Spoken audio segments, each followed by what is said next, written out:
Buenas tardes a todos los profesores que en esta hora se están conectando, profesores, directivos, académicos que en esta hora se están conectando a este conversatorio.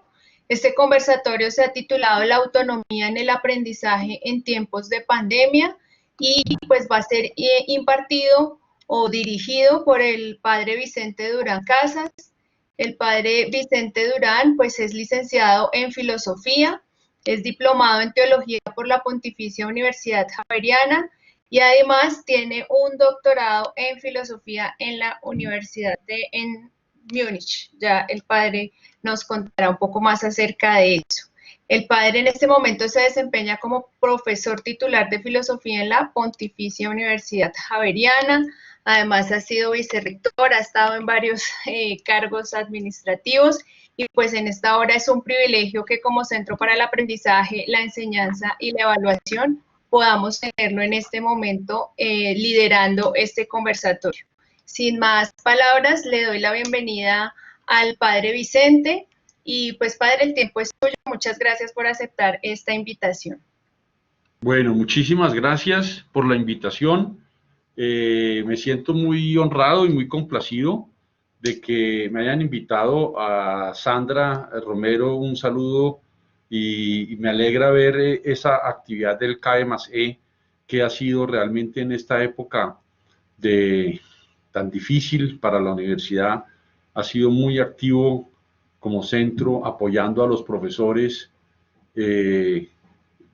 ha sido muy activo ayudando a conseguir los recursos, a capacitarnos, a aprender mucho para en situaciones de urgencia como esta podamos responder adecuadamente a los desafíos educativos que esta crisis ha implicado y que a todos nos ha desafiado, tanto cada uno como profesor en su salón de clase como a nosotros como institución. Es una crisis y es un desafío muy grande para todos y creo, por lo que yo veo desde mi actividad como profesor en la Facultad de Filosofía, que la universidad realmente ha sido maravilloso, cómo ha respondido y cómo nos ha movido a todos, motivado, nos ha facilitado el acceso, la formación, la capacitación.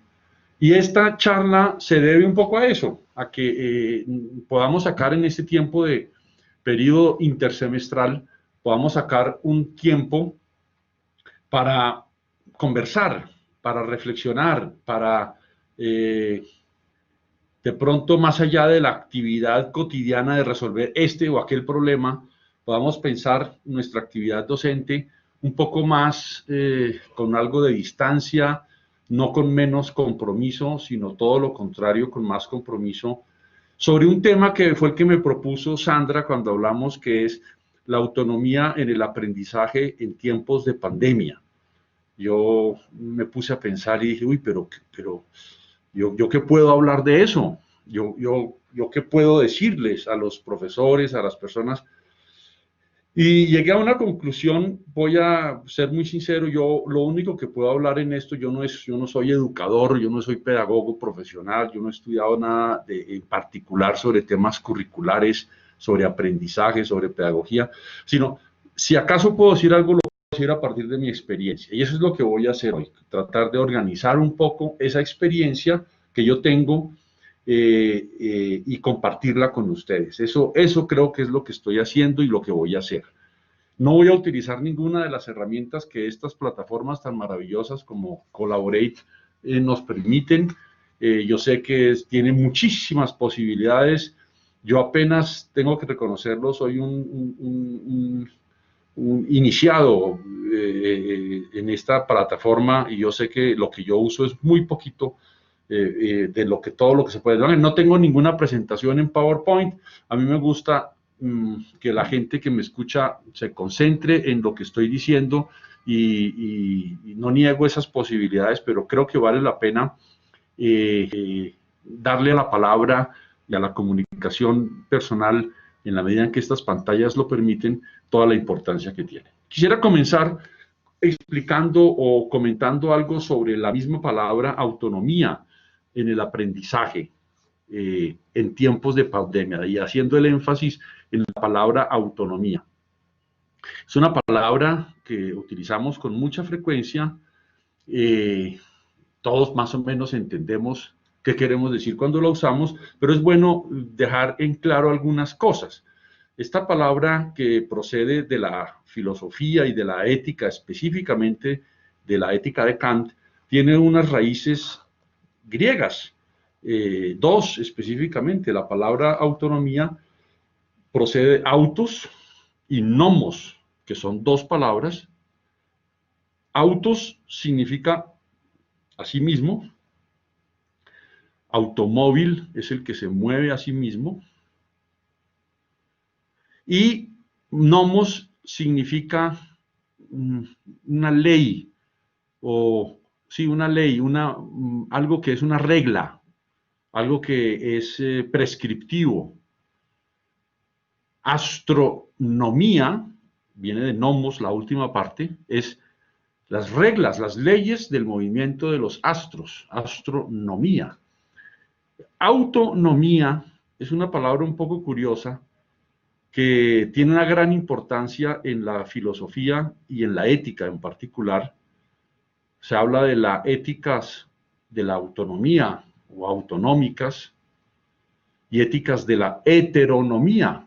Hetero es lo contrario de auto. Heteronomía es cuando la ley viene de otros, de fuera. Puede ser de la religión, puede ser de la costumbre, de cualquier instancia del Estado, de la política, que se me impone desde fuera. Entonces, autónomo se contrapone un poco a heterónomo. Y cuando hablamos entonces de autonomía, estamos hablando específicamente de una palabra que quiere decir darse a sí mismo una ley.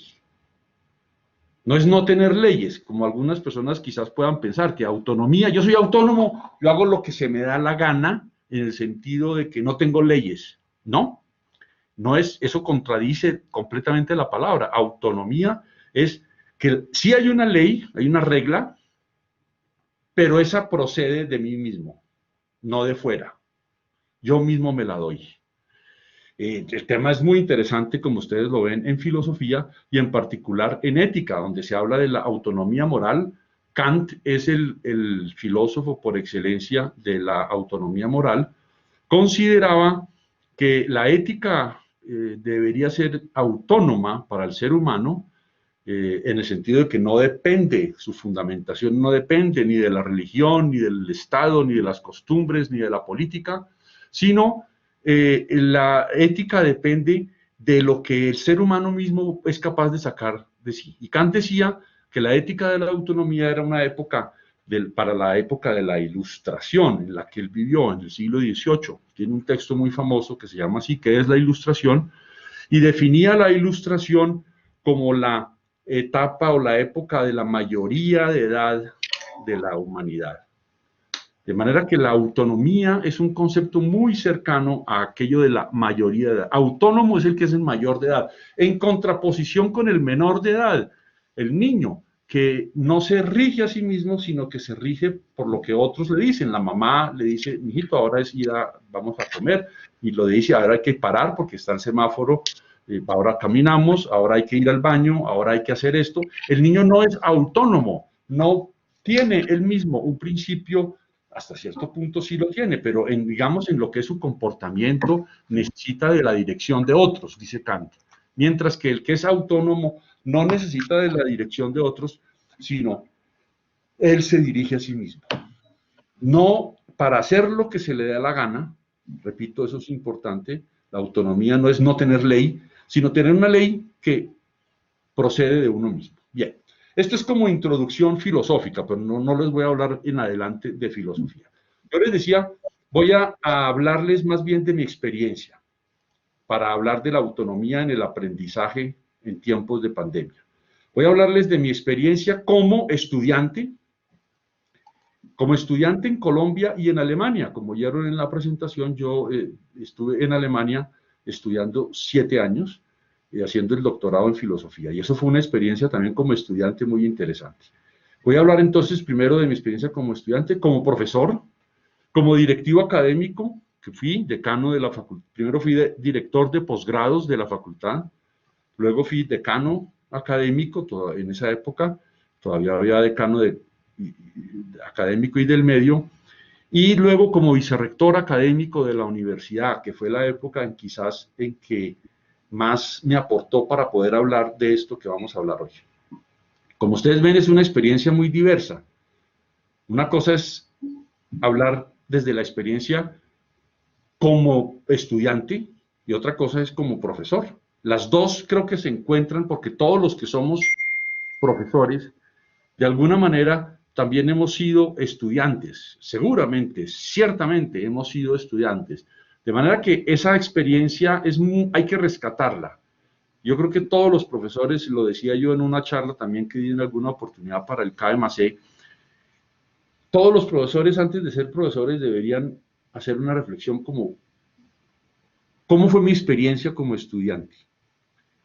Para no repetir con mis estudiantes los errores que los profesores cometieron conmigo. Ese me parece que tiene que ser el punto de partida de cualquier pedagogía. La experiencia del profesor cuando fue estudiante. Es una experiencia la mía muy diversa, porque una cosa fue ser estudiante en Colombia, respecto de este tema de la economía, de la autonomía, y otra cosa muy diferente fue ser estudiante en Alemania. En Colombia, ¿cómo fue la experiencia? Creo que es la que muchos de ustedes compartirían conmigo. Por aquí está Luis Alberto, que también estudió su doctorado en Alemania, por ahí lo vi en ingeniería, y me gustaría que él después también nos compartiera un poco esa experiencia. Por lo pronto, en Colombia, en el colegio, en la primaria, en el bachillerato e incluso en la universidad en Colombia, yo puedo decir que mi testimonio es que los estudiantes éramos muy poco autónomos. Casi que nuestro trabajo como estudiante consistía en seguir un guión, en un currículo que ya estaba establecido, que era poco flexible. En ese currículo o en ese guión que ya estaba establecido, no había mucha posibilidad para que los estudiantes tuvieran alternativas para elegir. Todos teníamos que estudiar y que aprender lo mismo para responder a los mismos objetivos del curso, de la asignatura o del año escolar o del semestre. Yo estuve en varios colegios en Colombia, en Bogotá, pero puedo decir que cuando el bachillerato lo terminé en el colegio de San Bartolomé de la Merced, y que allí yo sí vi que hubo un cambio muy significativo en esto de la autonomía. Cuando yo entré a San Bartolomé, entré a lo que en ese entonces se llamaba cuarto de bachillerato. Allá éramos 3 secciones en cuarto de bachillerato y las 3 secciones eran matemáticas, biológicas y humanidades. No eran A, B, C, sino matemáticas, biológicas y humanidades, un poco en ese orden. Y yo entré a humanidades. ¿Qué significaba? Que en cuarto, quinto y sexto yo tuve un énfasis en el Colegio de San Bartolomé de la Merced muy fuerte en humanidades. Yo tuve clases de sociología, tuve de profesor de literatura, nada menos Marino Troncoso, cuyo nombre ustedes todos lo conocen, porque un auditorio en la universidad lleva su nombre, el gran profesor de literatura, el mejor profesor que yo quizás he tenido en toda mi vida. Y eso permitió que los estudiantes, todos los que estábamos en esos cursos, cuarto, quinto y sexto bachillerato, unos tuvieran un fuerte énfasis en matemáticas y veían las matemáticas de mucho nivel, otro en biomédicas, biológicas, y nosotros en humanidades. Y yo vi, como les decía, yo vi ciencias políticas, yo vi sociología, yo vi literatura con mucho más tiempo y dedicación y exigencia de lo que veían, por ejemplo, los matemáticos. No era mucho, pero era un cambio en una cierta autonomía. Después, cuando yo me fui a estudiar a Alemania, llegué allá y allá me encontré ya para estudios de doctorado, por supuesto, no es lo mismo que primaria o bachillerato o pregrado. Llegué allá y allá la autonomía en los estudios de doctorado era total. Fue pasar de una minimización de la autonomía a una maximización. No había, en las clases en que yo me inscribí, al comienzo, después de darle duro al alemán, no había exámenes, no había calificaciones después de las clases, terminaba el semestre y el profesor se iba y uno no lo volvía a ver y uno no sabía si pasó o no pasó, porque no había exámenes. Uno iba a oír la Vorlesung, la clase del profesor. Uno solamente se inscribía en los seminarios y uno se inscribía cuando ya era hora de presentar los exámenes para pasar al nivel siguiente. Esas eran cuando había exámenes. No es que no haya evaluaciones, sí había evaluaciones, pero las evaluaciones no eran al finalizar cada asignatura. Eso suponía que los estudiantes, nadie los controlaba si iban o no iban a clase. Los estudiantes iban a clase o no iban y nadie se daba cuenta.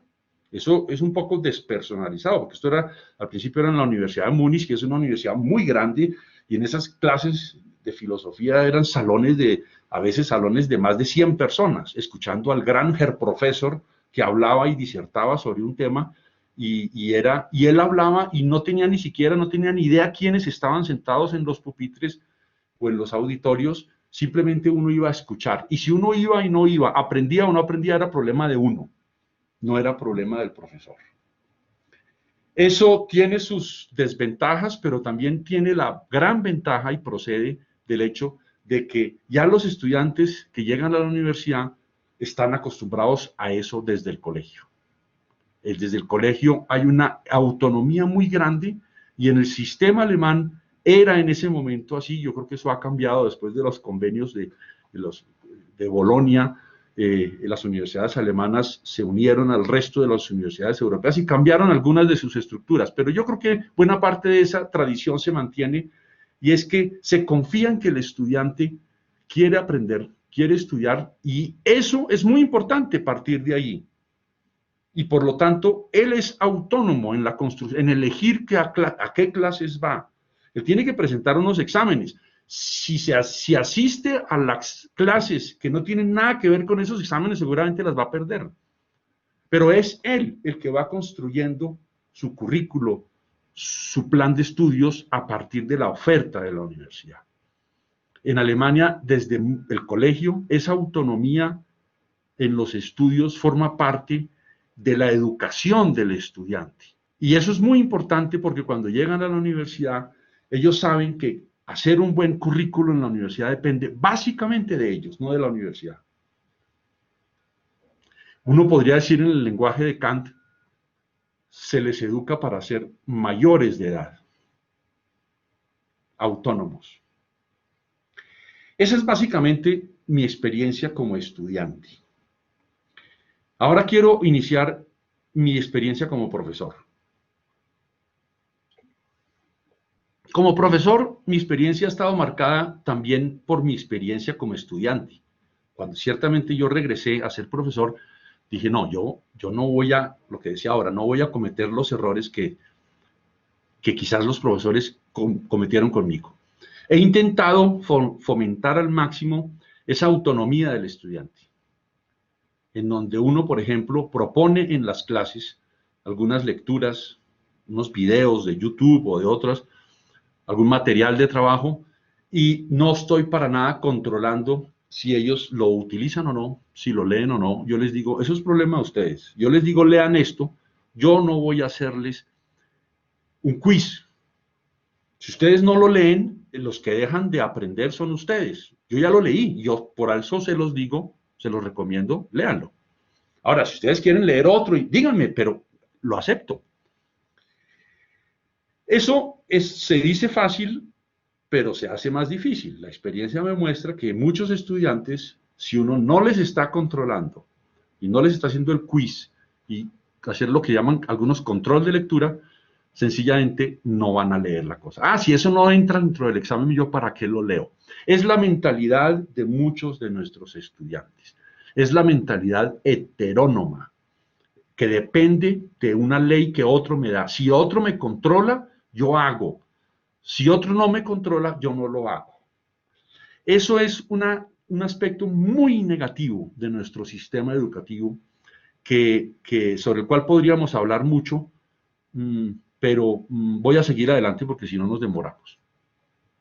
Como decano académico de la Facultad de Filosofía me correspondió precisamente, yo creo que Sandra, si está por ahí, se debe acordar cuando fueron los grandes cambios curriculares, yo creo que fue hacia alrededor del año 2000, 2001, cuando se hizo toda esa reflexión curricular en torno a los nuevos currículos de acuerdo al sistema de créditos académicos. A mí me correspondió como decano académico liderar la reflexión curricular en la Facultad de Filosofía para que la carrera de Filosofía se acomodara a esos lineamientos, nuevos lineamientos curriculares de la universidad. En realidad, hay que decir que fue la universidad la que, en términos generales, más bien acogió la experiencia de la Facultad de Filosofía. La Facultad de Filosofía, como centro de estudio de los jesuitas, existía en Bogotá desde antes de que se reabriera la Universidad Javeriana en 1930. Existía como centro de estudios sin que fuera Universidad Javeriana en la Casa Vieja de San Bartolomé de la Merced, que ya no existe, que yo alcancé a conocer, pero después la derrumbaron. Allá nació la Facultad de Filosofía en 1922. Después, en el año 30, se reabrió la universidad. Pero bueno, la Facultad de Filosofía siempre tuvo un sistema de créditos, porque muchos de los profesores eran jesuitas que habían estudiado en Europa y habían traído esa experiencia del sistema de créditos. El hecho es que más o menos desde el año 1975, la Facultad de Filosofía ya tenía su plan de estudios con muchos elementos que quedaron plasmados, que quedaron vigentes para toda la universidad en esa reforma curricular de comienzos del año, hacia la década del 2000. El punto era que los créditos, se definió en los créditos académicos como la unidad básica para medir el tiempo de trabajo de los estudiantes en una asignatura. Y eso fue un gran aporte, esa definición, eso ya lo teníamos en filosofía y prácticamente la universidad lo asumió. Y después el ICFES, el Ministerio de Educación, lo asumió también como parte del sistema de créditos con el cual se mide el trabajo de los estudiantes en las universidades. También, si ustedes lo recuerdan, muchos de ustedes seguramente participaron en esa época de esto que estoy diciendo, se le pidió a todas las carreras de la universidad, primero de posgrado, después todavía está trabajándose, o hasta hace poco se estaba trabajando en los posgrados, que los currículos estuvieran estructurados a partir de lo que se llamaba el núcleo de formación fundamental, los énfasis, opciones complementarias y electivas, cada una con un porcentaje, un margen de porcentaje. Bueno, eso es una flexibilización y un avance en la autonomía del estudiante, porque el estudiante puede, dos estudiantes, entrar a la universidad, a la misma carrera, el uno hacer un currículo, un camino, una carrera, eso significa la palabra currículo, una carrera, de ahí viene que se hable de la carrera universitaria, la carrera de Derecho, la carrera de Medicina, el currículo de Derecho o el currículo de Medicina, tienen los mismos estudiantes, diferentes estudiantes estudiando la misma carrera pueden hacer currículos diferentes, uno con un énfasis mayor, otro con un énfasis en otro aspecto, uno vio unas selectivas, uno vio unas opciones complementarias diferentes a las de los demás, unos énfasis diferentes a los de los demás. Eso se trabajó en toda la universidad, yo creo que eso fue muy importante. Para nosotros en filosofía fue relativamente fácil hacerlo, pero yo recuerdo que hubo facultades que tuvieron problemas, porque eran currículos muy estrictos, muy rígidos. Recuerdo medicina. Padre, se desconectó del micrófono, no escuchamos. ¿Cómo? No escuchamos. ¿No me escuchan? Yo sí escucho perfecto. Sí, escucha. Revisar conexión. También escucho bien. Para que todos podamos continuar. Sí, entonces, sí se me escucha. Sí, señor. Sí, padre, perfectamente. Sí, padre, perfecto. Yo recuerdo, doctora Marta Lucía Tamayo, que en medicina era una de las carreras en la universidad que más dificultades tenía, porque ellos tenían muy poco tiempo, tenían más tiempo que todos los demás, pero tenían muy poco tiempo para una cantidad de materias, de asignaturas, de temas, clínicas, prácticas, básicas, etcétera, que hacían muy difícil, por ejemplo, eso de las opciones complementarias o los énfasis o incluso las mismas electivas. Y eso fue un trabajo, lo recuerdo perfectamente con la Facultad de Medicina. En esa época estaba, si no estoy mal, de decano mi compañero de colegio, el doctor Iván Solarte. Y trabajamos mucho para lograr que en medicina también se incorporaran estos elementos propios de la flexibilidad curricular. Lo mismo en derecho, porque decían la normatividad jurídica nos exige que los estudiantes de derecho tengan que ver esto y no se puede modificar. Y decían, no, vamos a ver la ley, y de pronto sí se podía modificar un poquito y se podía ajustar. Bien, yo creo que en eso, con esa experiencia, la universidad ganó mucho en autonomía, en flexibilidad. Pero eso es un proceso largo que todavía es una pregunta. ¿Hasta qué punto estamos favoreciendo que el estudiante pueda ir construyendo, de acuerdo a sus intereses, a sus capacidades, a sus pasiones, aquello que más le llama la atención, que lo mueve, pueda ir construyendo su currículum? También como vicerrector académico me correspondió fomentar ese proceso en todos los pregrados de la universidad, como decía hace un momento, en todos los programas. Y allí hice un gran descubrimiento que quiero compartir con ustedes, y es que la autonomía en el aprendizaje es un reto para toda la universidad, pero la manera en que se asume esa autonomía, la manera de concretarse esa autonomía en cada disciplina y en cada profesión es diferente. No se le puede imponer un modelo de autonomía en el aprendizaje a los ingenieros cuando ese modelo ha sido pensado, por ejemplo, para psicólogos o para médicos. No. ¿Cuál es el modelo que los ingenieros, cómo entender la autonomía en la ingeniería? Es un problema que los ingenieros tienen que resolver. Yo sé que ellos han trabajado, ya desde esa época estaban trabajando en una reforma curricular de todas las carreras de ingeniería. En ese momento eran 4 las ingenierías y estaban en un proceso muy interesante de ellos mismos encontrar, con el apoyo de universidades, me acuerdo en Estados Unidos, la manera más flexible de organizar los currículos de las distintas ingenierías. El hecho es que ciertamente todas las carreras tenían que introducir esos elementos. Ningún estudiante de derecho, por ejemplo, podía dejar de ver ciertas asignaturas de derecho, pero no con el mismo énfasis que otras. Había unos que, por ejemplo, podían hacer un énfasis mucho más grande en derecho de familia, o en derecho, sí, en derecho privado, o en derecho comercial, que otros. Había que favorecer que eso se pudiera dar y eso no era fácil. Eso implicaba reflexiones, implicaba asumir una posición crítica, reconociendo los valores del pasado, pero mirando básicamente hacia el futuro. Otros grandes aprendizajes que hice en esta época y que quisiera compartir con ustedes. Los voy a formular, los tengo aquí escritos y los voy a formular de una manera rápida. Dice, el primero dice así: la autonomía en el aprendizaje, al igual que la autonomía de la ética, se construye, es un proceso, es una pedagogía. No se da en un momento a otro, de una manera puntual, no se da de la noche a la mañana, es un proceso. La autonomía en el aprendizaje es un proceso, y esos procesos en las universidades suelen ser lentos. Es así, pero hay que avanzar, lo importante es avanzar. Esa autonomía debe formar parte de todos los currículos académicos. No puede haber facultades o carreras que digan, no, yo no puedo tener autonomía. No, señor. Eso me parece que es un principio equivocado. También los de medicina y los de derecho, con características diferentes, pero tienen que fomentar eso que llamamos la autonomía del estudiante, la capacidad del estudiante para ir construyendo su propio currículo. Más aún, la autonomía en el proceso de aprendizaje es fundamental precisamente en el mundo actual, es más fundamental, y yo diría, en la crisis de la pandemia es todavía más urgente. ¿Por qué? Voy a tratar de explicarlos. Hoy en día, en este mundo en que las webs, en que gracias a las TICs, en la web encontramos prácticamente casi que todos los contenidos de la educación superior. Es difícil algún tema académico que uno busque y no lo encuentre en YouTube.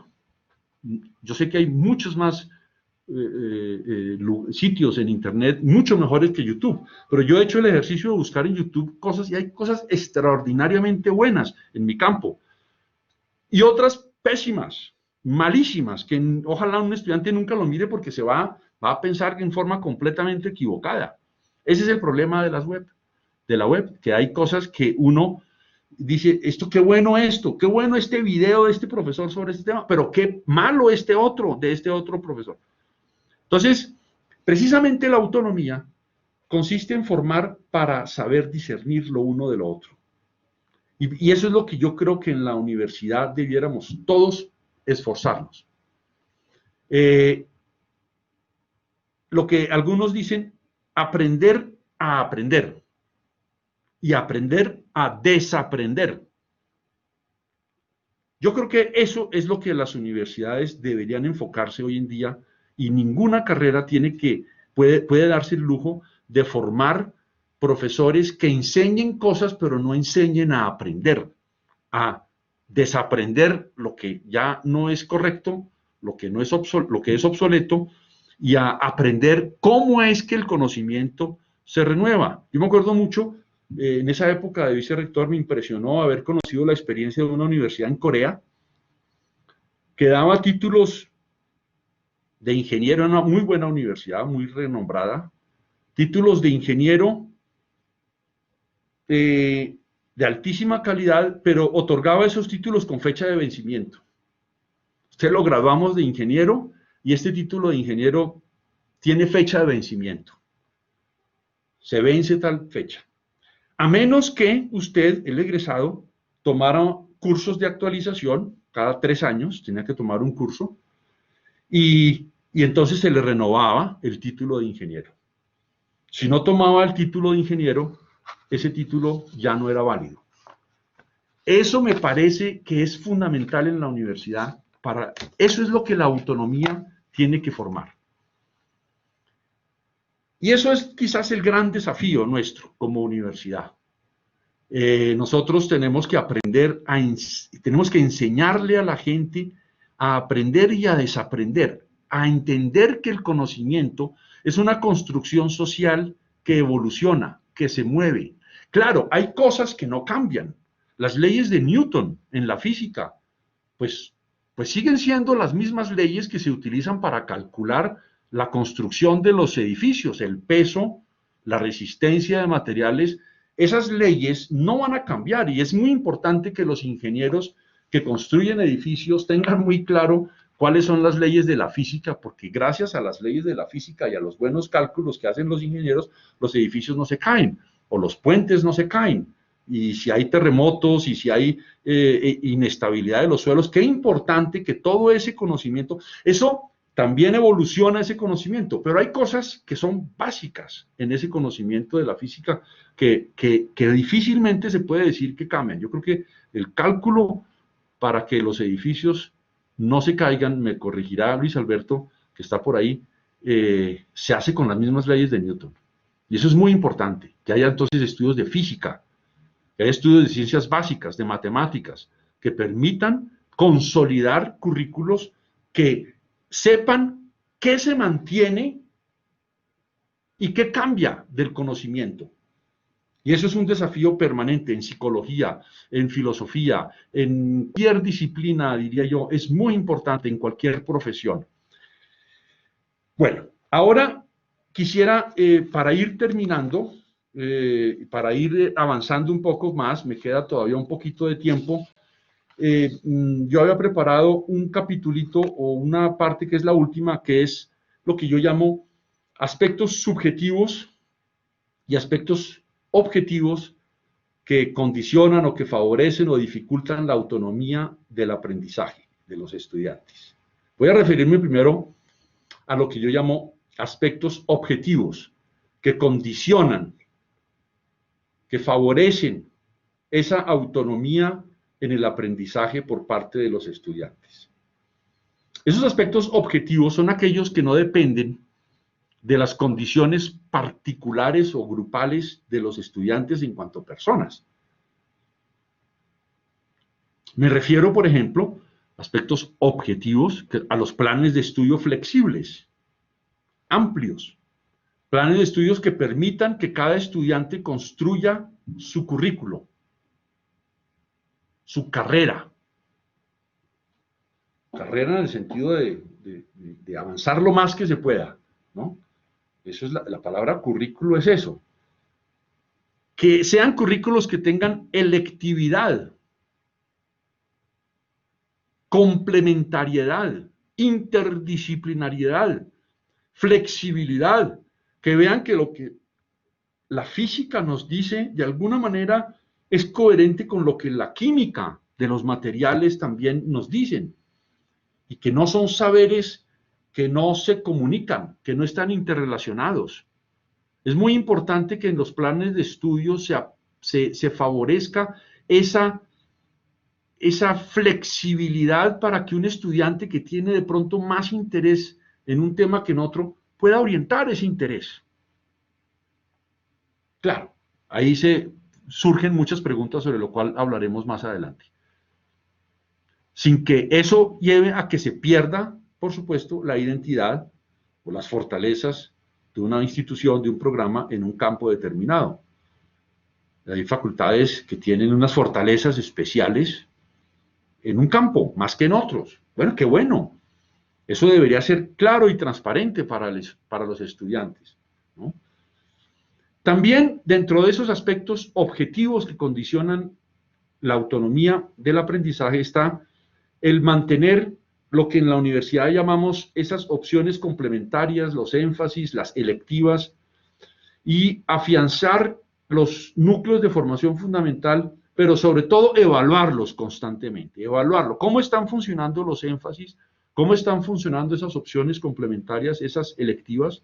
Evaluarlos no solo desde el punto de vista de algo que para la universidad es muy importante, que es la sostenibilidad financiera de la universidad. Yo soy consciente de eso. En algún momento puede llevar a que estas selectivas, por ejemplo, se multiplicaran de tal manera que los programas se hacían insostenibles o mucho más costosos para la universidad. Entonces había electivas con 5, 6, 10 estudiantes, 20 grupos. Eso es insostenible financieramente para una universidad. Entonces hay que evaluarlos y estar atentos a su evolución, no solo desde el punto de vista financiero, que es importante, sino también desde el punto de vista académico formativo, orientado, por ejemplo, bajo la pregunta, ¿qué tan humanistas salen nuestros ingenieros, nuestros economistas? Son personas con sensibilidad humana, con sensibilidad social, que están atentos a los problemas políticos, sociales, a los efectos que las políticas económicas o tecnológicas tienen, por ejemplo, en el medio ambiente o en las comunidades humanas, indígenas, etc. O son simplemente técnicos que solo se ocupan, por ejemplo, de la técnica en la construcción del puente o de la carretera, pero no le importa para nada si eso atraviesa una laguna y destruye un medio ambiente que es importante para la región, las fuentes de agua, etc. Eso me parece que es fundamental para la formación curricular y para mantener esa flexibilidad. Qué importante que los ingenieros y los economistas tengan esa sensibilidad por el ser humano, por las condiciones humanas, y qué importante también que los que estudiamos humanidades nos interesemos por los problemas de la ciencia, por el conocimiento científico, y no hablemos, criticamos muchas veces las ciencias sin entenderlas, sin conocerlas, sin saber de qué estamos hablando. O el medio ambiente, en donde entendamos realmente los procesos biológicos, sociobiológicos, implicados en las políticas sociales, etc.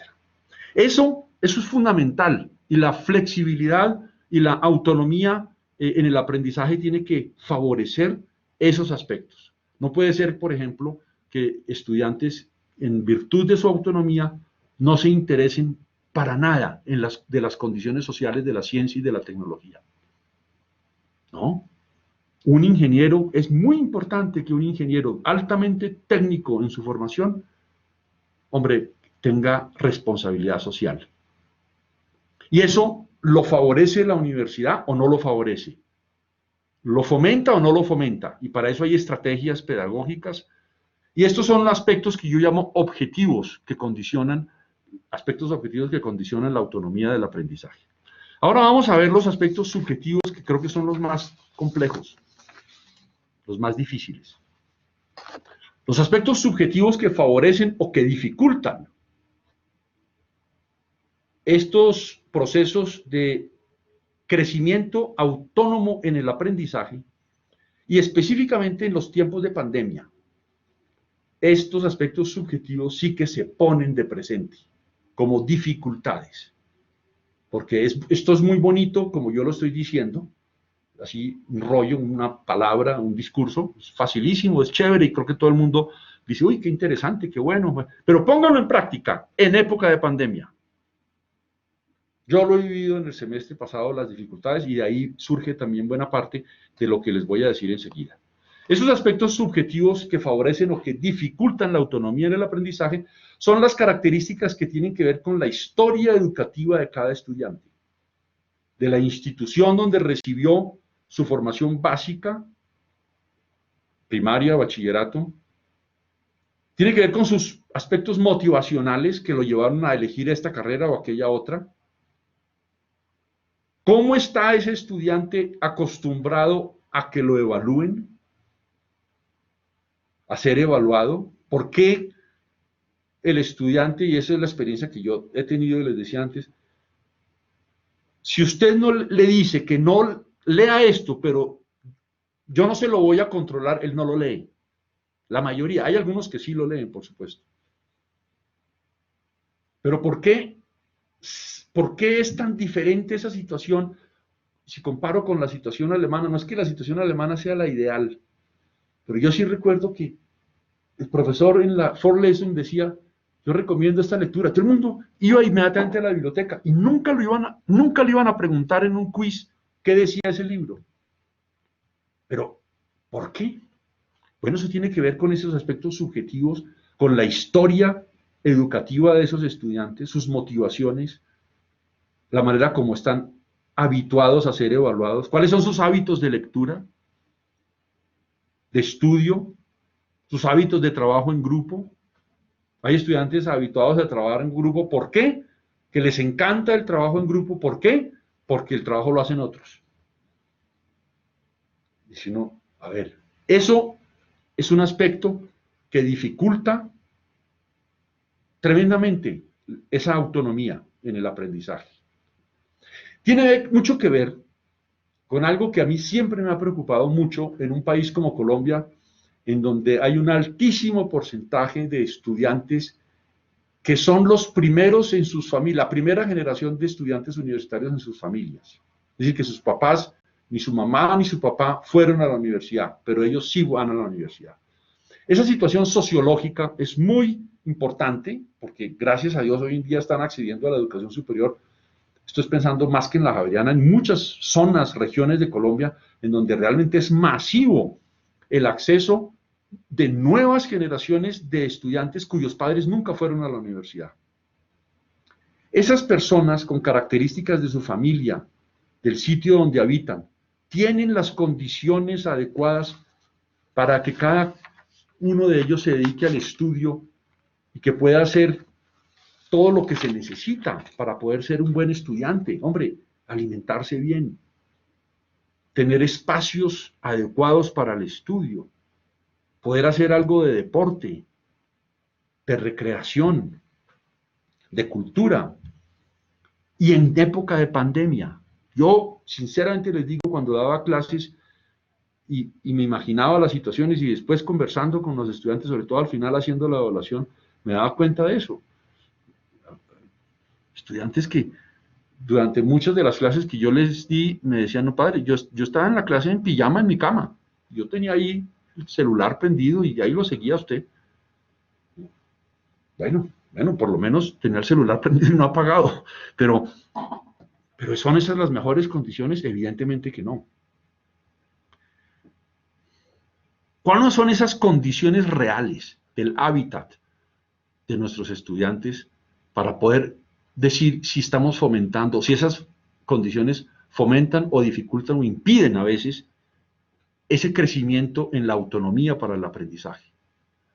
Y aquí yo ubico un problema que hablaba con Sandra cuando hablamos sobre esta charla, que me parece que es muy delicado, que es el tema del copy-paste o del abuso de los derechos de autor. En mi época hablábamos de la copialina, yo no sé si esa palabra todavía se usa o no, como se la quiera llamar, con la posibilidad que en el uso de estas tecnologías educativas se incrementa muchísimo. Evaluar la educación a distancia. No estamos acostumbrados a ellos, ni nosotros los profesores, ni los estudiantes. El estudiante está acostumbrado a que en la evaluación el profesor está ahí atento a que no se va a copiar. Y así era yo, sobre todo al comienzo, ya no tanto. ¿Usted qué tiene ahí en la bolsa? Quítese el libro de ahí. ¿Por qué tiene el cuaderno en las piernas? Póngalo en el suelo. Estando en la casa, ¿cómo ocurre la evaluación? ¿No será que estamos fomentando precisamente la minoría de edad en vez de la mayoría de edad? ¿Cómo evitar que los estudiantes a distancia se copien?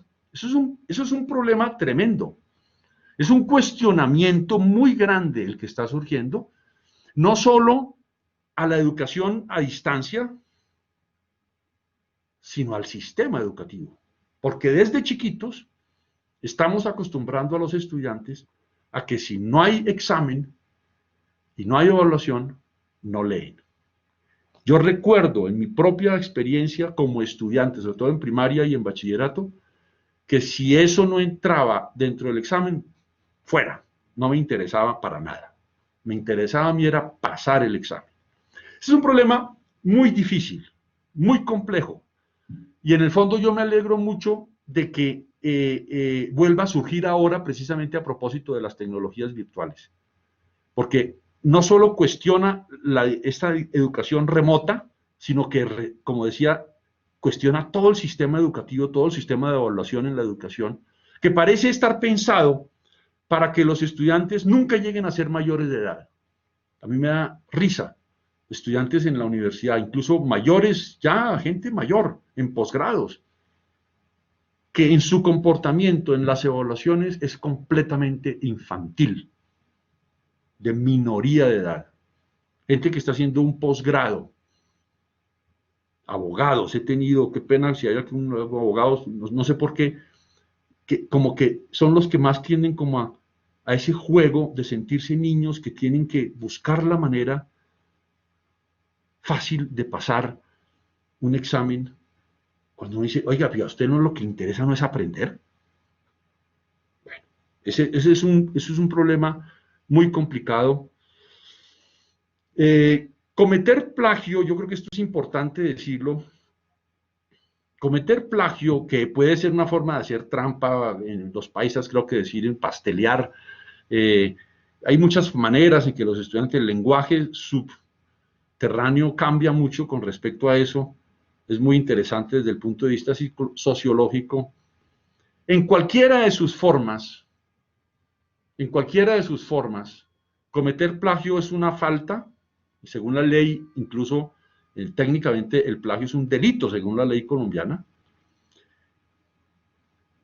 Esos problemas equivalen es la negación total de la autonomía del aprendizaje. Cuando yo tengo que recurrir a prácticas de ese tipo, copiarme para un examen,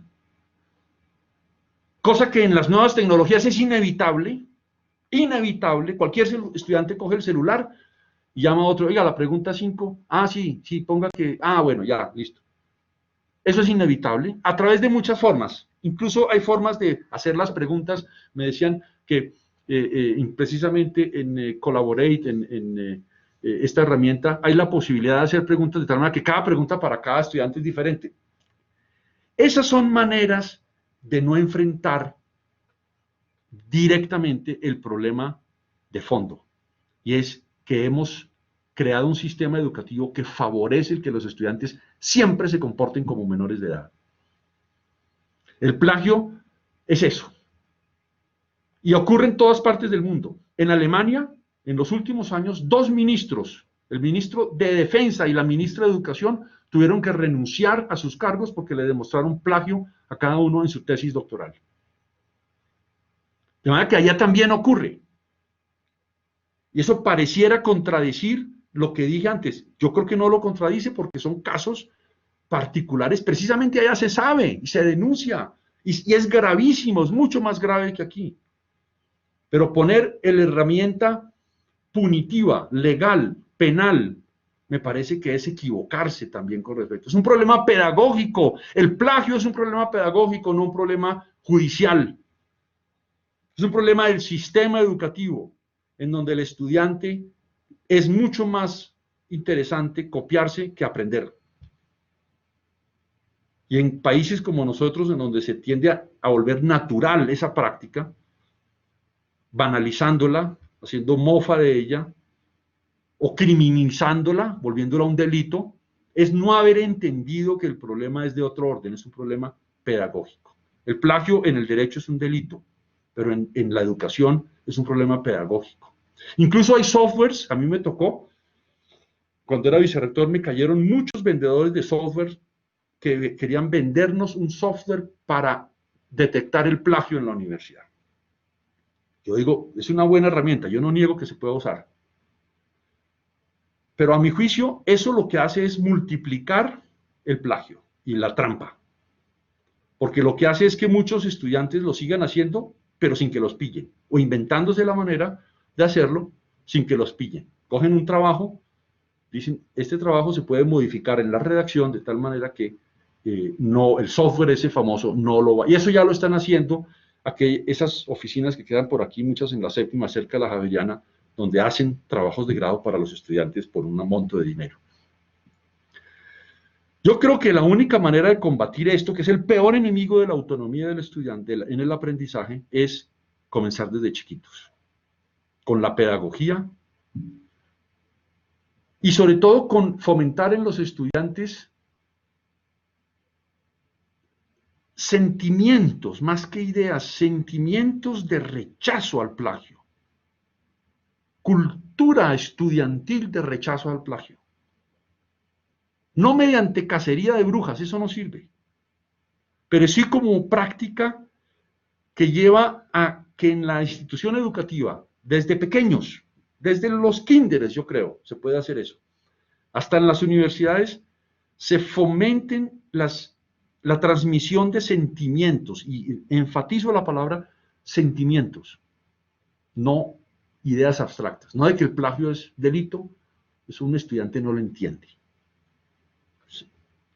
sino que haya un sentimiento de rechazo al plagio, a la trampa, al camino torcido en la educación. Yo creo que es la única manera. Y eso no se logra de la noche a la mañana. Ese es un proceso largo que comienza desde la infancia y desde prácticas educativas que fomentan desde pequeños. Yo creo que la educación tiene que ir enfocándose a que los estudiantes se formen para ser adultos en temas morales, no niños. Es decir, que sepan qué es lo que corresponde, lo que deben hacer, porque ellos mismos son capaces de responder cómo deben comportarse. Como diría Kant, y lo dice, que lo toma de Rousseau, esa expresión, gente que se da a sí misma una ley y que precisamente porque se la da a sí mismo, no la toma de prestado de otros, se compromete a cumplirla. Es que si yo soy el autor de la ley, ¿cómo no me someto a ella? Ese es un pensamiento de Rousseau, un filósofo que influyó mucho en esto de la autonomía moral. Y que yo creo que influye y que es fundamental para el tema de la autonomía en el aprendizaje, para que los estudiantes asuman en la universidad las riendas de su propia formación y no se comporten como menores de edad, como niños a los que hay que decirles todo lo que tienen que hacer. El semestre pasado, no este que acaba de terminar, sino el anterior, el último del 2019, tuve un curso con muchos estudiantes de otras facultades, entre otras de la Facultad de Ciencias, de una carrera de la Facultad de Ciencias, no la voy a mencionar, pero hablando con los estudiantes me decían, no, es que el currículo nuestro nos los hace nuestra directora de carrera. Y ella es la que dice, ¿usted qué materias tiene que tomar? Yo digo, por Dios, ¿cómo así? O sea, le estamos tratando como un niño que no es capaz de asumir decisiones. Yo voy a tomar esta materia porque me interesa. Me parece que eso es muy importante. Eso, si no es así, ese tratar a los estudiantes como niños es lo que infantiliza un poco el comportamiento para que utilizando estas tecnologías hacemos una evaluación y empiezan todos con el celular. Oiga, ¿cuál es la respuesta a la pregunta 8? Ah, B. Ah, listo, gracias. B. Eso es una burla a la educación. Eso es no haber entendido de qué se trata. Pero eso no es culpa de la universidad. Eso comenzó desde el colegio, desde muy chiquitos. Lo viví así, por eso lo digo. Yo me acuerdo que yo me sentaba a estudiar en el colegio exámenes y yo decía, ya con esto paso. Ya con esto que me enseñaron, que aprendí, paso. Y era en media hora. Y efectivamente sacaba 3,5. Ya, ¿qué importa? Pasé la materia. Eso, ¿por qué? ¿Por qué se daba eso? Porque no hemos descubierto toda la parte motivacional del estudiante, porque hemos descuidado muchos otros aspectos. O sea, a mí en esa época a mí me interesaba era el deporte. Pues claro, entonces ponerme a estudiar química y física o matemáticas, que era el coco, hoy en día lo que lamento yo no haber tenido buenos maestros de matemáticas. Me he puesto a estudiar ya viejo, porque veo la importancia y la belleza que hay detrás de eso. Y si no, ¿por qué? Si algo debe hacer un profesor es motivar, despertar la curiosidad, el deseo de saber, el deseo de querer saber más, la curiosidad, y eso es lo que precisamente no hacemos con nuestro sistema educativo. Yo creo que con esto ya me excedí un poquito.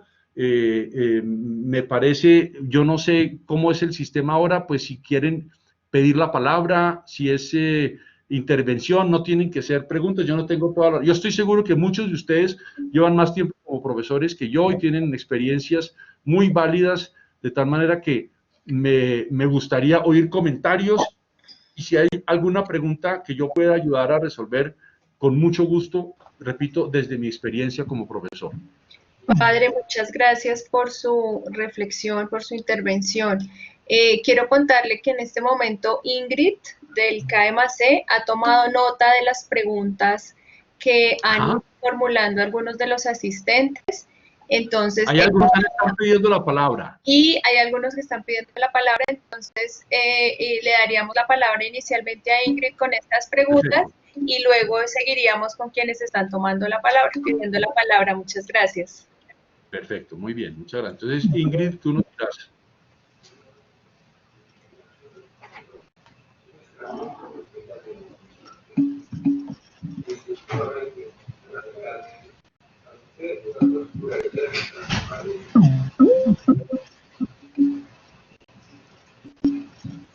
Ingrid. Se nos perdió Ingrid. Bueno, ella ha colocado la pregunta en el chat. Hay alguien que nos dice, estimado padre, ¿la migración hacia programas de pregrado de 4 años, en su opinión, favorece o desfavorece la autonomía? Uy, esa es una excelente pregunta. Yo sé que la universidad ha venido trabajando mucho en eso. Vale. Yo diría lo siguiente. Bajen el volumen porque no puedo escuchar aquí mi charla. Voy ya. ¿Que yo le baje el volumen? ¿Quién tiene eso tanto? Papá, ¿puedes seguir? Les pedimos a todos el favor de cerrar sus micrófonos. Los que no están hablando, que tengan el micrófono apagado los que no están hablando, y lo aprendan solo cuando vayan a hablar, ¿cierto? Eso, padre, muchas gracias. Eso les estábamos diciendo. Por favor, todos los invitamos a cerrar sus micrófonos. Solamente tenemos abierto el micrófono del padre y cuando van a participar, levantan la mano. Ingrid nos va a ayudar y el padre Perfecto. dándole la palabra, pero solamente el padre tiene el micrófono abierto y la persona a quien el padre indique. Muchas gracias. Sí, sobre lo de los currículos en 4 o 5 años, yo creo que sean en 4 o en 5 no tiene mucho que ver con la autonomía. Yo creo que pueden favorecerla o pueden no favorecerla. Yo diría lo siguiente, yo le veo un ligero inconveniente a eso y es, depende del estudiante que nos llegue, se pueden algunos currículos de 5 años bajar a 4, esa es mi experiencia, ¿no? Si tenemos estudiantes con muy buenos niveles de matemáticas en ingeniería o en economía, yo creo que es razonable bajarla a 4. Creo que ya se hizo, entre otras cosas. Pero si lo hacemos es por otras motivaciones de tipo, no sé, mercadeo, esto, y se descuida esa parte de cómo nos están llegando los bachilleres, en qué condiciones, creo que puede tener consecuencias fatales. Pero no me quiero pronunciar sobre ninguna carrera porque no conozco los procesos. Yo creo que la autonomía no tiene directamente que ver nada con currículos de 4 o de 5 años. Pueden ser, el que sean de 4 o 5 años, yo creo que depende del nivel de conocimiento de nuestros nuevos javerianos. Ese es para mí el criterio fundamental. Bueno. Gracias, padre. Adriana nos pregunta, a su modo de ver, ¿cuál es la mejor herramienta para generar autonomía? Yo insisto en que eso tiene que ser desde pequeños. Y es un problema del sistema educativo y del sistema de evaluación. Si no se comienza así, el estudiante no va a entender en la universidad el tema de la autonomía. Usted le va a dejar decisiones que él no sabe por qué las tiene que tomar. Yo creo que, no sé, hay ejercicios, hay trabajos, hay maneras dinámicas, pero si nos llegan estudiantes acostumbrados a sistemas educativos paternalistas en los que él simplemente es pasivo, heterónomo, lo que tiene que hacer se lo dicen otros, creo que difícilmente lo vamos a lograr, ¿sí? Y creo que eso no es un Colombia, creo que eso es en general, en todas partes es así. Yo no tengo las soluciones, si las tuviera estaría muy contento, pero yo creo que eso es una cosa que cada uno de nosotros en nuestras carreras, en nuestras facultades tenemos que trabajar como grupos de profesores, cómo fomentar la autonomía, ¿sí? Cómo fomentar la responsabilidad del estudiante con su propia formación. Creo que ese es un desafío, es el gran desafío, y más en esta época. Bueno. ¿Sí? ¿Había otra pregunta? Sí, padre, gracias. Uno de los temas que usted abordó, pues tenía en esto de la autonomía, pues tenía que ver con la evaluación, pues del aprendizaje. En ese sentido, Maylin nos pregunta o le pregunta cómo puedo ayudar a los estudiantes a tener la mentalidad correcta para tomar en serio la evaluación.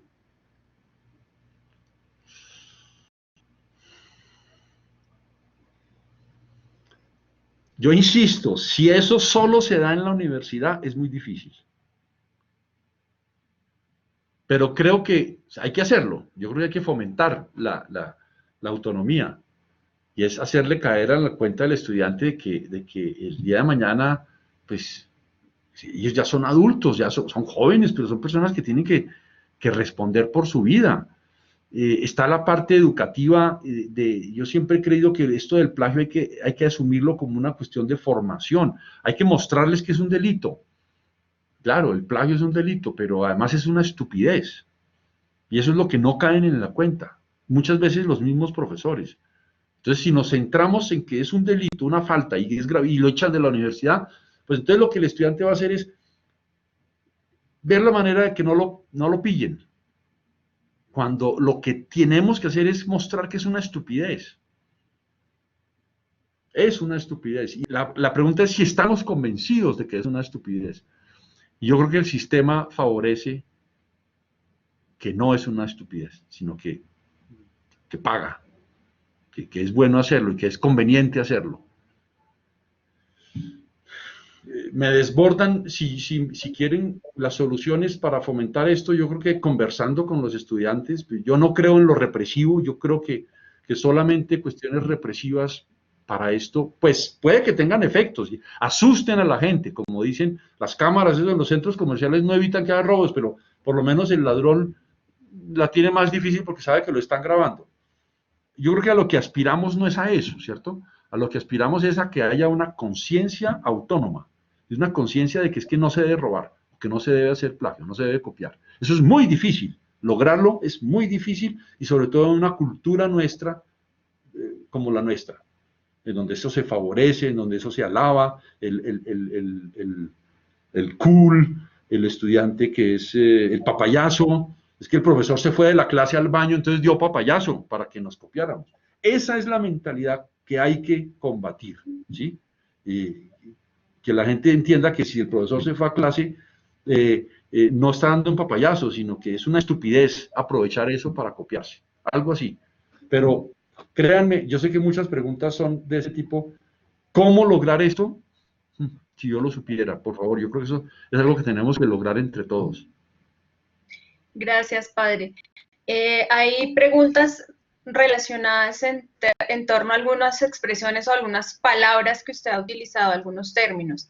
Entonces, Sí. por ejemplo, Carlos Aguilar nos pregunta o formula la siguiente pregunta: ¿cuál sería la diferencia entre autonomía y motivación?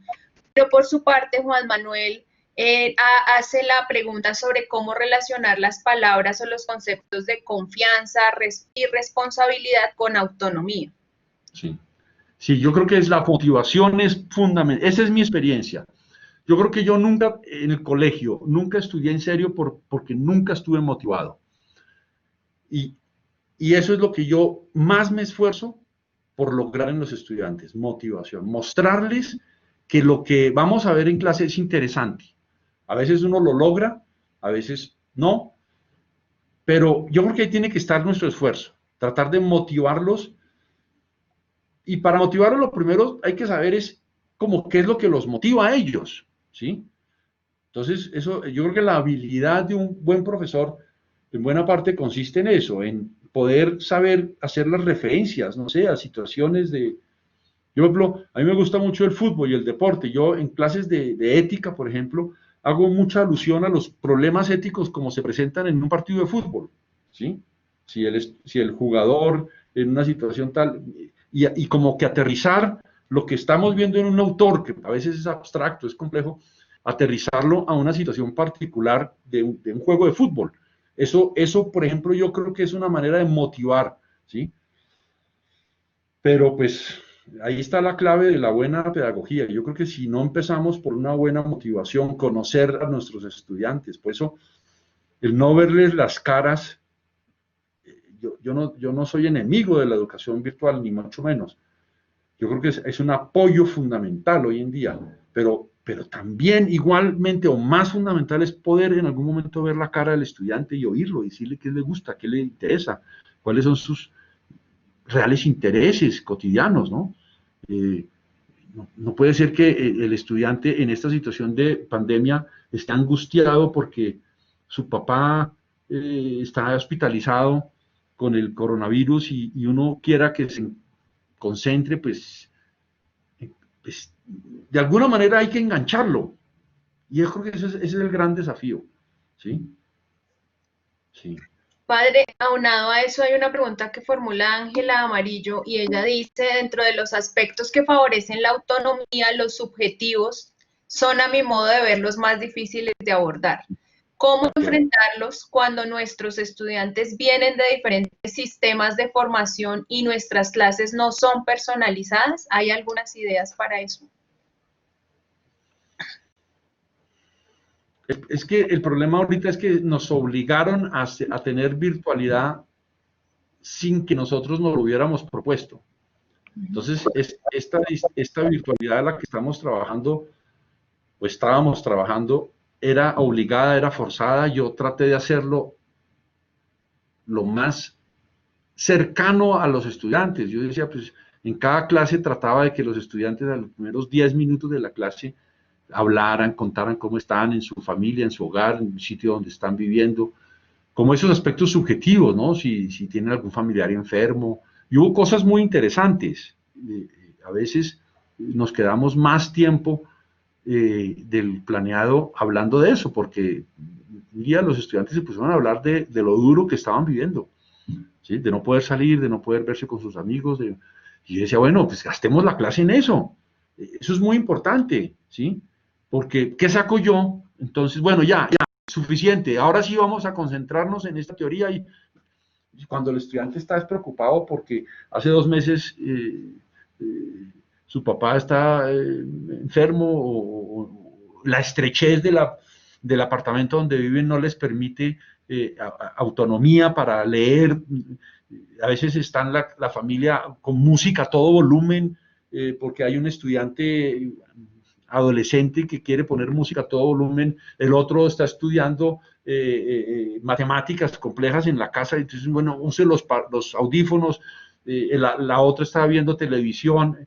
Es decir, son situaciones subjetivas muy complejas en donde yo creo que no es lo que los estudiantes estaban esperando, no es lo que la universidad estaba esperando, es una solución de urgencia, es una solución momentánea, pero que plantea muchas preguntas y hay que tratar de inventarse la manera de mantener con ellos esa relación donde aparezcan problemas de ellos como persona. ¿Sí? Cuando uno logra que un estudiante diga en esa clase virtual que está muy preocupado por su papá, por la salud de su papá, y yo inmediatamente me di cuenta que todos los demás le empezaron a mandar mensajes por el chat, oiga, estamos con ustedes, al ánimo. Eso es muy importante, porque como no se están encontrando en la cafetería, ni en la playita, ni nada, ese encuentro es fundamental para que pueda haber una mayor distensión, una posibilidad de dedicarse al estudio, que es lo que nos convoca, ¿no? Pero somos personas, no somos máquinas que estudian. Veo que muchas preguntas están muy relacionados y veo que hay algunas personas que han levantado la mano y siguen con la mano levantada. No sé si ellos les damos la palabra, ¿te parece? Sí, porque el padre ha abordado algunas de las que tenían que ver un poco sobre como profesores, cómo actuar frente a los estudiantes y cómo mirar esto. Hay otro tema que se aborda en el chat, pero lo podemos abordar en un segundo momento, que es cómo generar un poco esta autonomía de parte de los profesores, porque hablamos de la autonomía de los estudiantes, pero sería bueno entonces también ver la otra cara.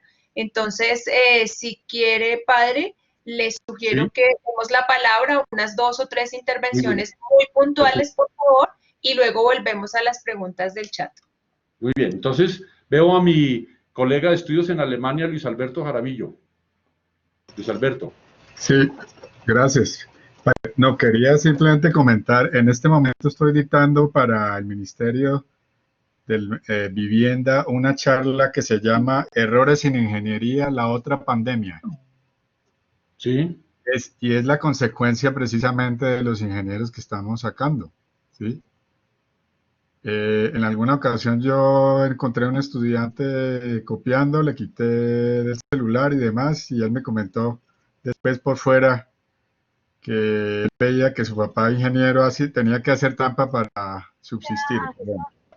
Pero simplemente remarcando un par de cosas que usted dijo sobre los estudiantes en Alemania, los que hemos tenido oportunidad de esa experiencia, está, primero la autorregulación viene de la familia, desde la familia. Nos lo dijeron ahorita en la charla anterior sobre trabajo colaborativo, de la que salimos para esta charla, la Carolina Useche nos contó cómo un profesor chileno estaba haciendo un trabajo contrastando cómo aprendían los estudiantes alemanes y los estudiantes chilenos. Y era un tema de autonomía. Ahora, en ese sistema educativo usted tiene que...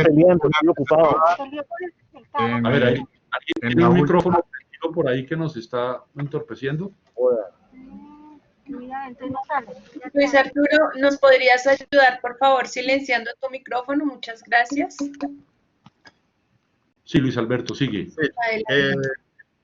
los estudiantes alemanes se juegan su materia en una sola prueba al final del semestre y los profesores jamás tienen contacto con un profesor. Los profesores están en unos grandes salones donde hay 300, 400 estudiantes.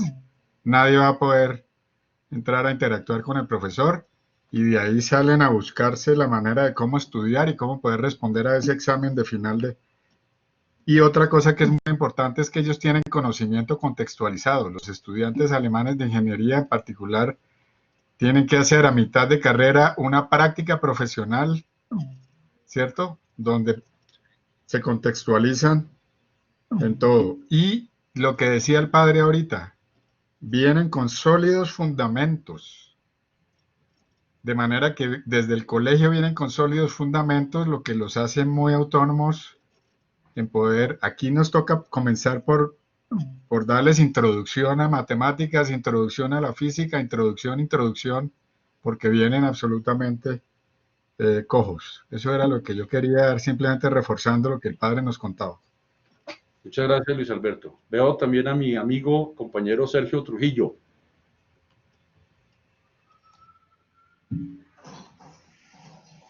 Hola, buenas tardes, Padre Vicente. Qué delicia escucharte. Muy agradable tu charla. Muchas gracias. Compañeros de estudio temprano. Sí. Vivimos una experiencia muy similar. Claro, yo noto en la estructura de tu charla que está el paradigma pedagógico ignaciano.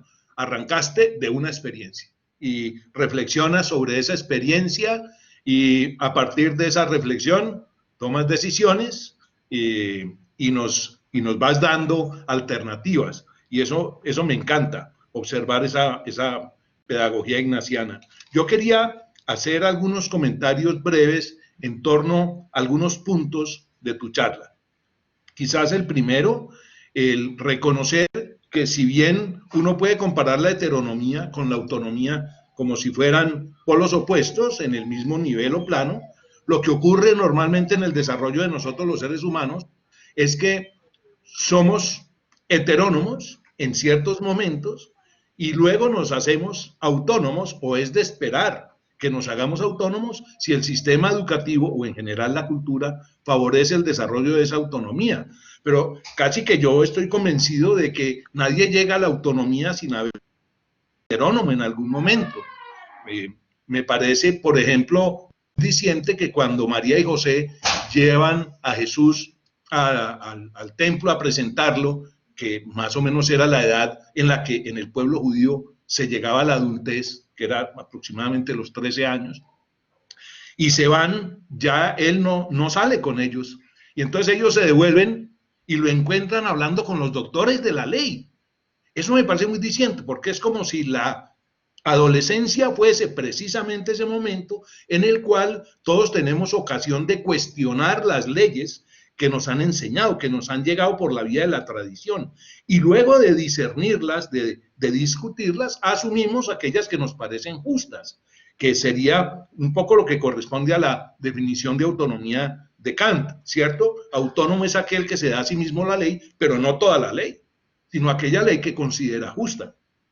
En ese sentido, dijéramos nosotros en la Facultad de Psicología, en los años 80, cuando nos llegó el boom del estudio del desarrollo de la autonomía por parte de Piaget y de Colbert y de Constance y de otros estudiosos, nosotros debatíamos si era necesario que hubiera una asignatura a la cual llamáramos autonomía, o si más bien la autonomía era un espíritu con el cual se trabajara en todas las asignaturas.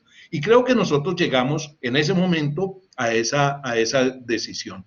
Por eso cuando tú hablas de que hay unos conocimientos básicos, dijéramos, que no cambian, que son inmutables, y eso es así en cualquier disciplina, yo pienso que muchas veces lo que nosotros hacemos cuando invitamos a los estudiantes de una manera esnovista a no mirar sino los conocimientos de punta y descuidamos los básicos, estamos fallando en la fundamentación misma del discernimiento autónomo sobre las distintas materias de que tratamos.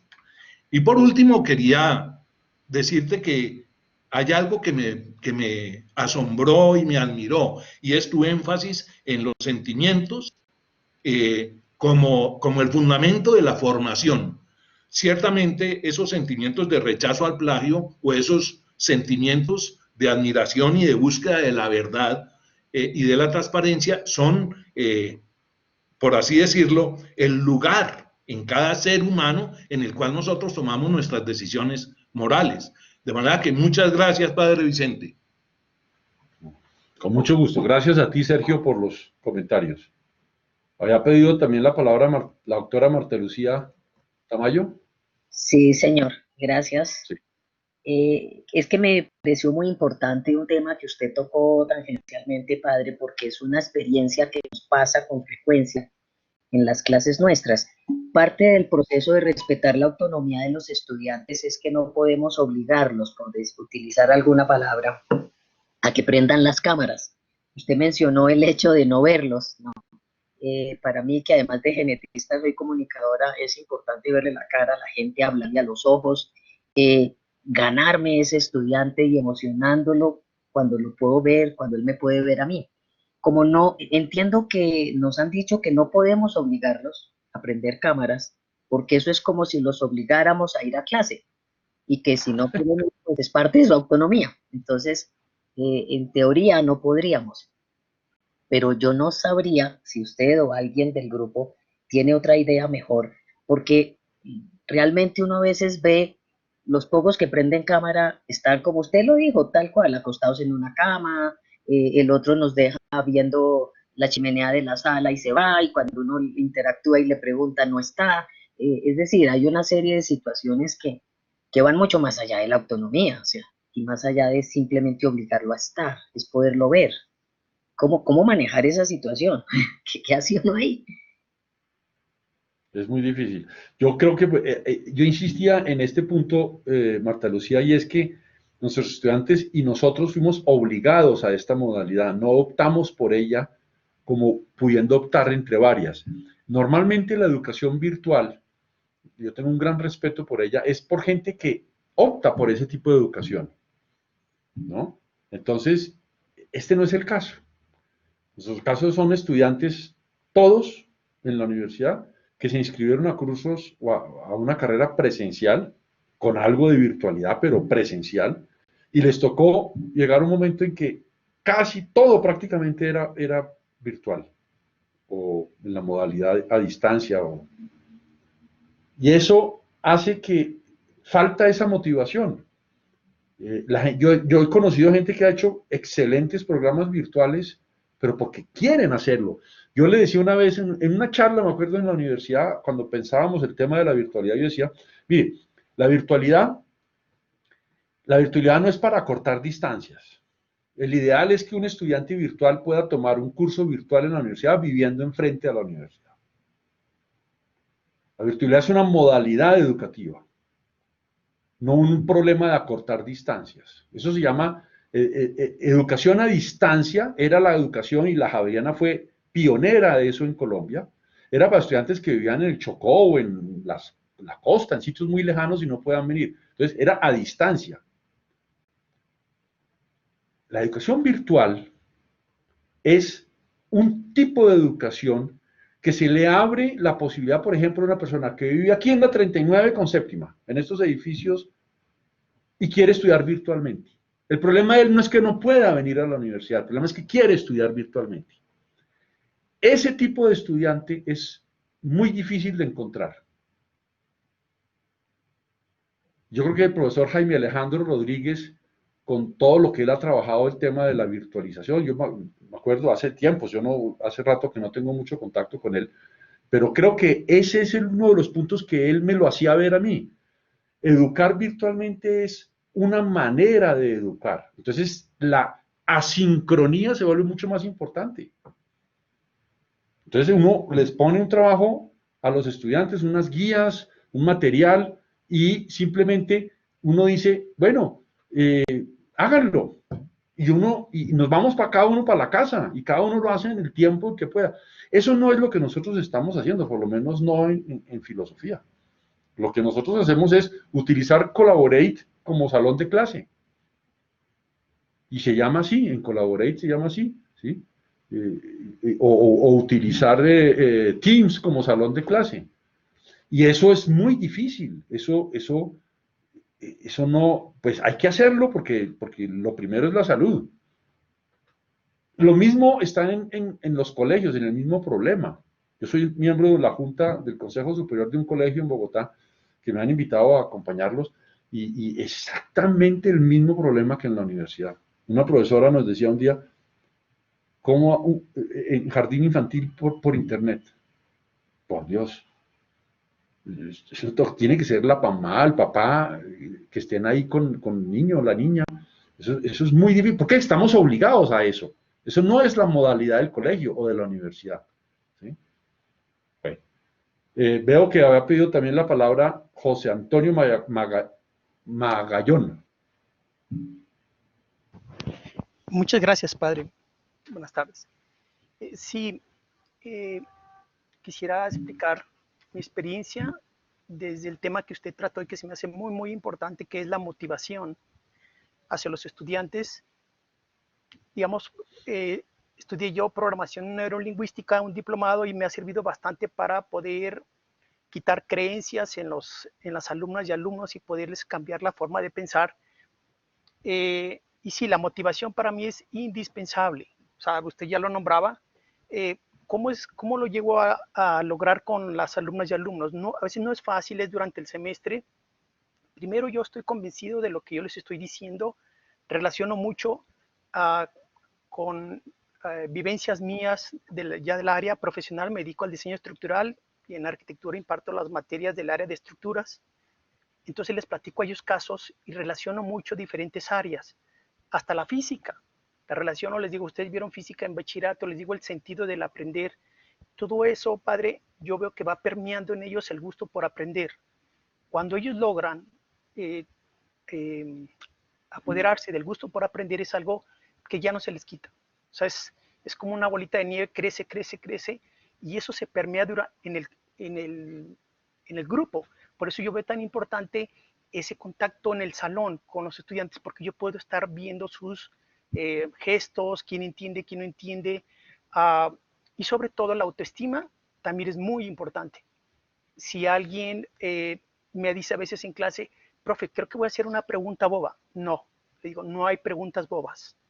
O sea, en la clase no hay preguntas bobas, entonces, y rescato de esa pregunta para poder ejemplificar que lo que la persona está preguntando, la alumna o el alumno, es muy importante. Entonces, su autoestima se va para arriba y ahí empiezo a despertar el interés por el aprender. Y yo creo que eso ya después no lo detiene nadie. Es muy, muy, muy importante. Y otra cosa también, padre, que los valores. Yo llego a veces a compensar cuando hay honestidad en la clase sin yo decir antes. Yo creo que los valores, si los mantenemos nosotros como profesoras y profesores en clases, va a ser muy importante para poder lograr lo otro. De manera que ellos se hagan responsables de sus actos, de sí mismos. Sí, sería todo, padre. Muchas gracias. Totalmente de acuerdo, sí, señor. Muchas gracias a ti. Diana Álvarez.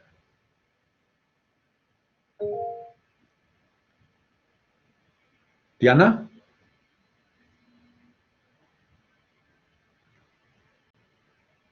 ¿Sí está o no está Diana? La pregunta, sí, aquí estoy. ¿Me escuchan? Sí, señora. Vale, padre. No, yo quería preguntar si existe algo, como estamos desaprendiendo y aprendiendo, si existe algo como la presencia digital, como poner la foto, ahorita acá abajo veo a Marta Lucía Tamayo, y en ese tema de que prendan o no prendan la cámara, yo traté este semestre de aprender del colegio de mi hijo, y es apenas pasaron a lo remoto, hicieron un decálogo de instrucciones de la presencia en la cámara, ninguno en pijama, ninguno come frente a la cámara, y sí me costó mucho con los estudiantes, abre tu cámara para poderte ver, porque obviamente estaban o en pijamados o recién levantados, y ahí medio, poquito a poco fui como convenciéndolos de que esta cámara es la nueva puerta de la casa, mientras estemos así, y les decía que al principio la abrieran, y cuando van a preguntar, que abrieran la cámara para poder hacer esta simulación de que nos estamos viendo.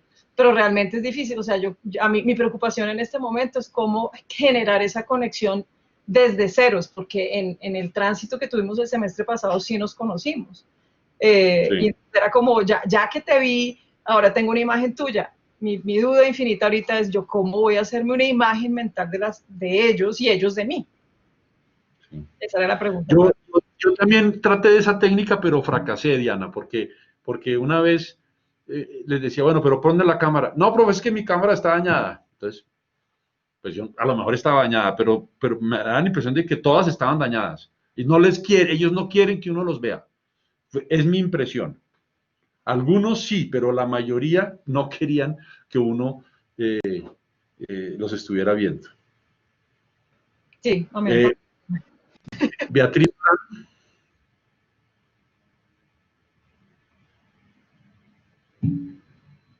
Prende la cámara, Beatriz. Enciéndela. Gracias, Padre, y gracias a todos por esta oportunidad y por esta charla tan inspiradora, realmente. Aquí estoy ya hablando de cámara. Y en las dos últimas intervenciones me parece muy importante. Yo al comienzo, cuando vi entrar a todos mis colegas docentes en el chat, era feliz viendo las caras de los que sí tienen la foto. Y yo creo que eso es que nosotros sí realmente empecemos a contar ese ejemplo. Está en nosotros. Y olvidemos que somos formadores, que no estamos solamente enseñando conocimientos, sino dando un ejemplo. Yo pienso que el paso a seguir es ese. Si no pueden prender la cámara, por lo menos que su fotografía esté presente y en los momentos que podamos, y eso sí, advertirles previamente para que no tengan la disculpa que no tienen la cámara, que están en pijama. Inclusive la tecnología nos permite poner fondos tapando, digamos, el desorden que hay atrás. Eso ya ellos lo saben manejar. Entonces, fondos digitales, una fotografía fácil.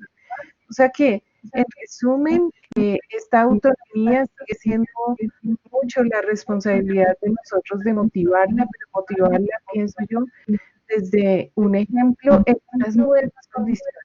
Por supuesto, yo prefiero la presencialidad, el feedback o la retroalimentación inmediata de ver el comportamiento de ellos, los gestos, la atención, si se durmió, si no se durmió. Por supuesto, yo prefiero eso, pero por ahora nos toca insistir en que no están en una reunión de Zoom con los amigos, sino que estamos formándonos como profesionales. Y en eso tenemos nosotros también esa autonomía de poder manejarlo en clase. Muy inspiradora, Carla, Padre, muchas gracias. Bueno, yo no sé si no hay otras palabras que hayan pedido. Son las ya 5:30, estamos a tiempo. Exactamente, Padre. Las preguntas que están pendientes en el chat básicamente rondan alrededor de la autonomía del profesor, dado que pues pedimos estudiantes autónomos, queremos formar estudiantes autónomos, pero a veces como profesores pues también nosotros estamos reforzando otro tipo a partir de otro tipo de comportamientos, pues un ejercicio de la no autonomía. Entonces, ¿qué hacer como profesores? Es la pregunta, por un lado, y por otro lado, ¿cómo relacionar la autonomía universitaria, la del docente, la del estudiante, en relación con los valores institucionales? Así es. Yo creo que ahí el CAE+C tiene mucho que hacer y fomentar talleres, porque esto es una construcción colectiva, esto no esperamos que haya una directriz desde arriba que nos diga cómo solucionar ese problema, ¿no? Eso por ahí no es. Yo creo que lo que hay que hacer es en cada facultad, en cada departamento, incluso porque eso depende mucho también de cada ciencia, de cada episteme, de cada manera de orientar el conocimiento, que se hagan ejercicios de cómo fomentar esa actitud de autonomía, de responsabilidad de su propio proceso formativo. Eso lo dicen los reglamentos de la universidad, ¿no? El estudiante es el primer responsable de su de su proceso formativo. Eso a la gente le suena como un himno a la bandera. Yo creo que hay que hacerlo realidad. Eso no es una frase retórica. Eso hay que convertirlo en prácticas institucionales cotidianas. Bueno, pues padre, para respetar el tiempo y la puntualidad de lo que habíamos acordado, pues agradecerle esta conversación tan inspiradora, estas ideas que usted pues nos deja a todos para repensar. Ha sido un espacio de verdad muy enriquecedor, padre, pues muchísimas gracias nuevamente en nombre del CAE por aceptar esta invitación y gracias a todos los que se conectaron y participaron también. Les deseamos una feliz tarde. Bueno, no, a ustedes muchas gracias y que estén muy bien y cuídense.